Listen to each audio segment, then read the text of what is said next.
The opposition PNP has latched on to the latest controversy surrounding the CMU report. The government has been accused of a cover-up in not tabling the report in Parliament on Tuesday. Opposition leader Dr. Peter Phillips said the Jamaican people have a right to see the contents. Now, as mentioned earlier, media houses have obtained a leaked copy of the report. Here is TVJ's Anthony Lugg.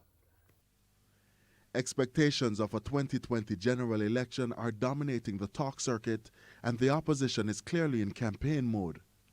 When the president was introduced at a meeting in Brownstown St. Anne on Friday, it was signaled that issues of corruption will be a campaign slogan for the PNP. He has never been called up in corruption. His name never yet mixed up in a corruption argument. And from there, it was on to the latest twist in the ongoing corruption saga over financial irregularities at CMU. At this week's parliamentary sitting, the government and the opposition clashed over the tabling of the report. For Dr. Peter Phillips, the administration was trying to hide something. One meeting at Parliament, what them tried to do, cover up the wrongs where take place.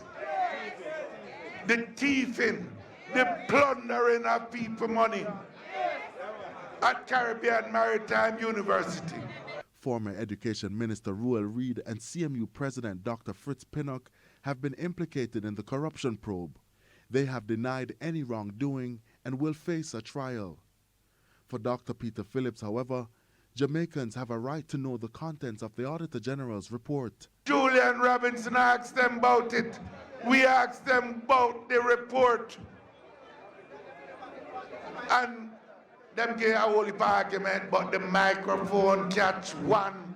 I said to the other, me go and call one Tweagle D. Tweagle D, I said to Tweagle Dumb. So me now give them the report. It's not theme report, it's the people's report. It's the people's business.